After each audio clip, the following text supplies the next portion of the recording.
Welcome to Last Word. I'm David Jenkins, and he is Chris Pobst.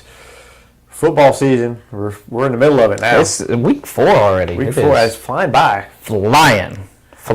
Just like on fly. Just decided to go with the glasses today, James. I think we need to cut and a restart on that. No.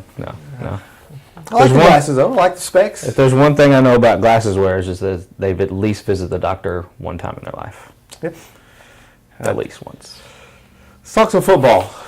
Let's get off the glasses. Let's talk some football. Swing and a miss. All right. We've got some conference action kind of heating up this week. We have Sikeston was going to take on Cape Central, a big rivalry game. Those two teams went back and forth last year.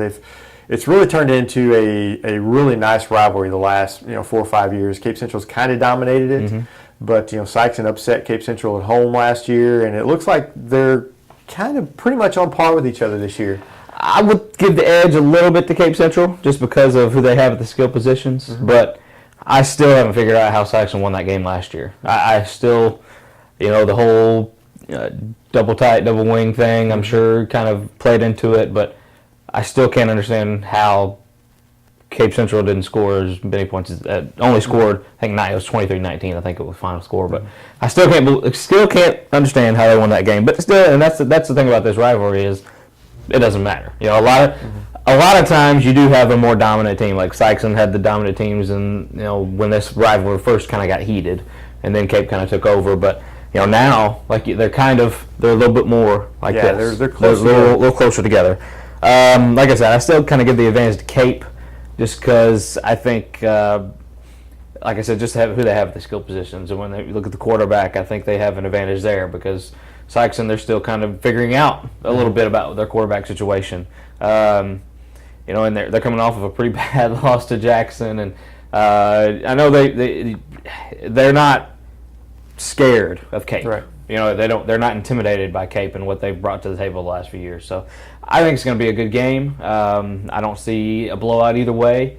But I think if Cape Central can get going with Quay Chan at quarterback and Aaron Harris, I think they should pull this one out. Cape has weapons, like you said, but they've not really been impressive this year in any of their games. Sikeston actually kind of opened my eyes a little bit last week. They went with Dre Johnson at quarterback. He is very mobile. Gave them a different dimension that they haven't had there for a few years, and a quarterback that can get out and run in space and get free. And they actually, I thought they played really well against Jackson, with the exception of the second quarter. Yeah. They played 3 really good quarters. I think they were outscored 14-7, with the exception of the second quarter. So. They're not a 42-7 team. They're not that bad. They just had a bad quarter, had some bad things happen, some bad snaps, and just put their defense in some tough situations. Another thing is their defense is good against the run, not against the pass. And I don't think Cape throws the ball very well. I think they're more of a running team, so that kind of benefits Sikeston as well. I think Cape wins this in a close game. But I think Sikeston stays with them the whole way. I think their offense, the way they're running it, I think they're going to score some points. I think it's maybe a 28-26 game. I mean, I think it's close. I mean, I think it goes down the wire. But Cape won a close game last week.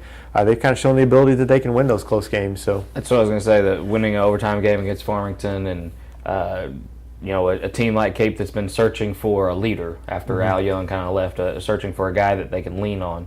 I heard the post-game interview with Coach Arnold Pixley, and talking about guys stepping up and facing and winning a game and coming out on top of a close game can always breed confidence for one, and it maybe puts a little bit more on Quay Chan and Aaron Harris, the guys that kind of stepped up in those times. And I think with those guys, Cape Central would lead to a win. We have several other games this week that are kind of lots of games that just teams are out of the area. Yeah, just everybody's playing somebody like Portersville playing in Piggott, Arkansas. Yeah. And that's a game that gets me every year. Every year. Last 2 years I picked Portersville in that game. And the last two times they've just it's been Piggott, and I'm like, well, what happened? You know, come on, Coach Bullock. So this year I'm going to go Piggott in that game. Sorry, Coach, but I've been burned the last 2 years. If I'm not mistaken, you told me that Piggott has won the last 6. Right, the last 6 meetings between the schools. There were some breaks in between there, so it's not been 6 straight. They've definitely won the last 2 in the last 2 years. Right. I do know that. So you kind of got to go with the gut here, and that's Piggott. They haven't lost to Portageville yet, so why now? Ian Torrey missed last week, the Malden game for Portageville. A little banged up. May or may not play this week. Should be back on the field. Not really sure, but game time decision. Without him, I think definitely Piggott. But if you have him, they got a shot. And New Madrid County Central, they lost last week to Dexter.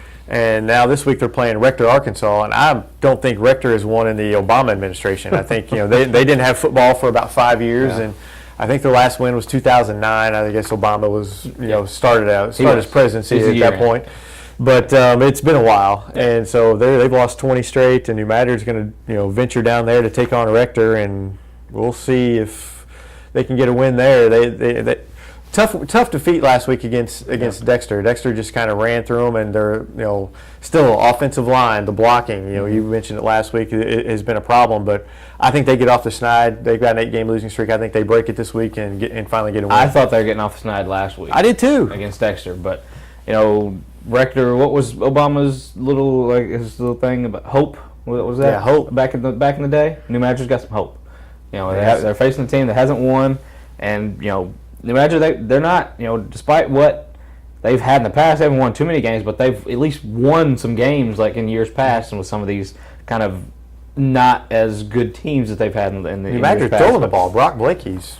And that's an element that I was kind of surprised to see, because they have the advantage a lot of times at the wide receiver position. They don't have, you don't see a lot of high school defenses that can match up with the level of skill guys that they have in the wide receiver. Now, I'm not saying they're burners or just monsters out there, but they usually have a size advantage in the teams that they go against. And excuse me, but this is, I think, a team that hasn't seen a lot of success. This is a time that New Madrid can kind of jump up early and maybe ride out a win.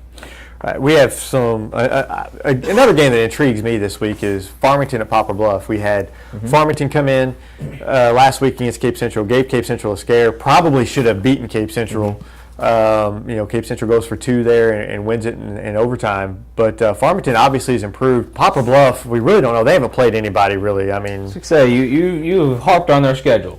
Their early schedules. Their first 3 games are soft, but now we're going to see how good they are when they play Farmington Friday night. I think Poplar Bluff, they've got speed at the skill positions. Looks like Zane Faust is doing a great job at quarterback. I think Poplar Bluff wins this one, but I'm going to say this is going to be a close game, just like it was with Cape Central last week. I think Farmington loses another close one. I feel you. I give Poplar Bluff a touchdown edge in this one, just because they're at home, and that's the long trip from Farmington to Poplar Bluff. It's you cut across. They got the thing, but it's not as long as for us, it seems like. But anyway, that trip is brutal, but they're used to it, and going to Poplar Bluff, and it is. I think it is going to be a tough game. It's going to be a close one. I give Poplar Bluff, like I said, a touchdown edge in that one. Crothersville at Kennett. Crothersville, my goodness, your schedule. Whoever it is, your schedule. Malden followed by Valley. I like it though. I like it. It gets them ready early. It gets them really battle tested early. And you see what you got. It's also it's can time get to you go. a little dinged up. And Lamont Bell, their quarterback, went down with an injury last week. Not sure of his status for this week. Backup came in. He did a good job. But Kennett, they lost to Carnahan last week. That was a kind of a surprising loss. I thought they would handle Carnahan.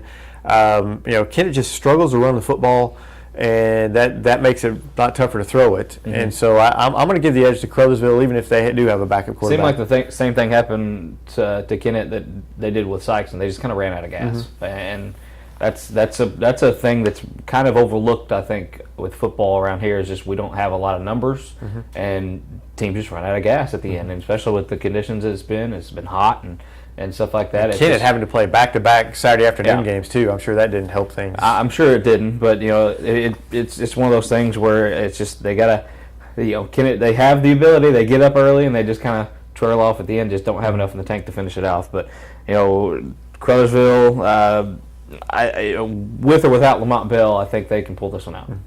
Chaffee's at Grandview. Chaffee's won 8 of the last 10 against Grandview. Let's make it 9 of the last 11. I think Chaffee. 9 of the last 11. Tough loss last week, but that's against Hayti. Grandview does not bring the same thing that Hayti brings. Absolutely not. Hayti is one of, if not maybe, the better class or small class school around here. And Yeah, I know who I'm mentioning in this.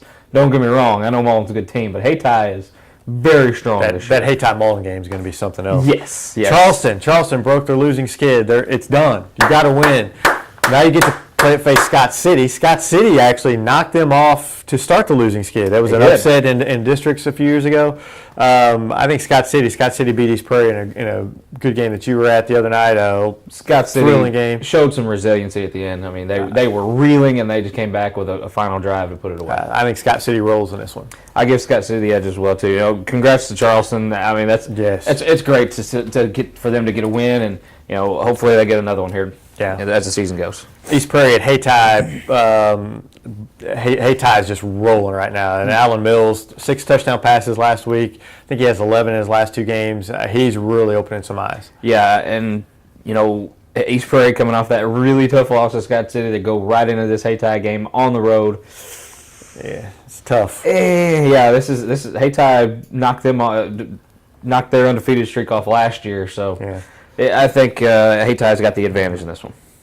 Jackson travels down to Marion, Arkansas. I think that's a win for Jackson. No idea about Marion. I'll be very honest with you. I don't know anything about Marion, but I'm giving the edge to Jackson. Marion's, they're an average team. I think they're, maybe a little bit better than Dexter's type team. I think that's kind of what Jackson. I would give them. So I'm going to give them to Jackson. Kelly at Malden. Oh, Kelly's not even scored this year. Malden, they score a lot. They score a lot of points. Yeah, and Malden, Kelly just keep getting better each week. Just that's all you can do. Middle College from Memphis, Tennessee at Dexter. First time Dexter's ever played a school from Tennessee. Really? First time ever. I looked it up. It was first time ever. All right. I have no idea. They're 3-0, and they don't give up much points. 3-0. I saw a homeschool team on their schedule. Now, I don't know how they do it in Tennessee, but they've scored some points. Yeah, they're outscored. That's what I'd say. They've outscored their opponents by a bunch, and they beat some teams that aren't homeschool teams. Yeah. So, I mean, they're 3-0. They've outscored their opponents 106-20. So, I mean, they don't give up many points. Dexter. But I'm going Middle College. I don't know anything about them. I don't either. I know they're 3-0. I tried to do some research, couldn't find anything. I couldn't find anything either. As a Dexter fan, I picked against them last week. I'm going to pick against them again, so maybe they'll win. Dexter scored 34 points last week. They obviously found something that worked against New Madrid. Now, I'm not saying Middle College is a New Madrid or whatever, but just because I don't know, and that's probably the worst way to pick a team, but I'm going to take Dexter. Yeah. And Perryville, Potosi, last one. Perryville, Potosi, we don't know much about either one of them. I'm going to say Perryville. The only thing green, you got to go Perryville. I'm going Perryville, but the only thing Potosi was a few years ago, and when they were relevant back then. And they had a Brandon Bourbon. They had a football coach named Matt Haug was there years ago. But since then, I don't know much about them. So I never know anything about Perryville. They were one of the tougher teams. I slam Perryville every week. You do. I mean, I don't mean to. I just don't know anything about them. They're up there up north. I never read anything about them. I never see anything about them. I don't know anything about them. I think the information's out there. It's just they don't really. They're kind of very up and down. They win some games that they're supposed to win, but in other close games, it's just one of those things you can't really count. I'm picking them. Go Perryville. All right. Hey, I'm going with 2. Go Pirates, baby. And now it's time for our segment, our last word segment today. Chris Pobst will have the stand, and here's Chris Pobst. A lot of people may have heard of a story about a FSU football player named Travis Rudolph. The FSU football team, the Florida State University, was visiting a middle school. A lot of players were there, and Travis Rudolph, he saw a kid that was sitting by himself eating lunch. And you know what? He didn't keep going. He stopped and had a conversation with this boy and ate lunch with him. it blew up. Social media, it went viral, as the kids say nowadays. But it was a very heartwarming story to me to see that, to see a Division I college football player. I know they were visiting kids, but he took the time to. He actually had the presence of mind to see this kid who was eating by himself at a lunch table. As a high school athlete, kids have a lot of influence. They have, especially within their school and with their friends. And actually, I heard a story on the radio that if you are a part of a high school football team, you're looked at as sort of a leader, and people look up to you. I challenge high school kids to be a Travis Rudolph. I challenge you guys to not look away and to not keep going. Is to if you see an opportunity to be a positive influence on someone's life, please take that opportunity, because what you do on Friday nights or any other night for any other high school athletes will not ever be as important as what you do in those situations with kids like Travis Rudolph did. So that's my last word for today. Be something positive in a world that is filled with a lot of negative today. That was very good stuff from Chris Pobst, and we'll sign off with that, and we'll see you guys next week on The Last Word.